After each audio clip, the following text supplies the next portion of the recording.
But we went through the hadith last week of Abu Dharr al-Ghifari, may Allah be pleased with him, who goes through this conversation that he has with the Messenger sallallahu alaihi wasallam, where he asks him, what are the actions that I need to be doing? And if I can't do this, then what should I do? So he goes from charity to, when he tells the Prophet sallallahu alaihi wasallam, what are the actions that accompany faith? The first thing he says is spending from what Allah has given to you. So being charitable with what's been given to you, even if it's very small. Then he mentions a few things.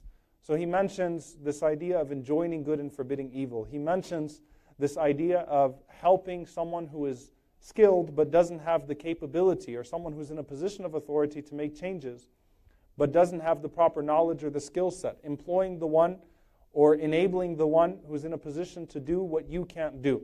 Then he mentions being there for the one who's been wronged.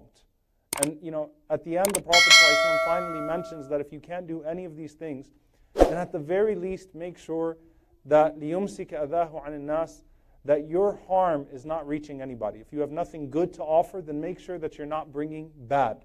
Make sure that you're not saying anything that's harmful. Now, if you notice with that, if you take that hadith and you match it up with the more famous narration, which delivers the same message, where the Messenger ﷺ says, مَنْ رَأَى مِنْكُمْ مُنْكَرٍ, whoever amongst you sees an evil, فَلْيُغَيِّرُهُ بِيَدِي, let him change it with his hands. إِنْ لَمْ يَسْتَطِعْ فَبِلِسَانِي, if he can't do that, then with his tongue. Now the first thing the Prophet ﷺ mentioned in this narration with Abu Dharr was changing something with the hand, right? Charity is something you change with the hand. That's one form of this hadith. Of course, this is a different form, but we said poverty is looked at as an economic injustice. It is a form of injustice because it's usually man-made. So the Prophet ﷺ is mentioning something practical you can do with your hand. But the next three categories that the Prophet ﷺ gave to Abu Dharr were matters of the tongue, things that you say.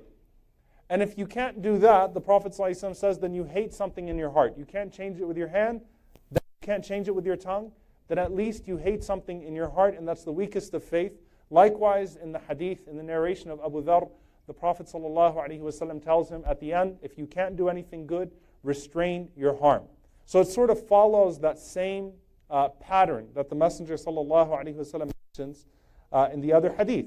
What this shows us is that out of those 5 categories, speaking was the most important, right? Speaking encompassed the vast majority of them. What that shows us ultimately is that most matters of good or evil are matters that are encapsulated by the tongue. It usually stems from the tongue. It starts or it finishes with the tongue. The vast majority of good that you will do and the vast majority of harm that you will do is probably going to be with your tongue. And that's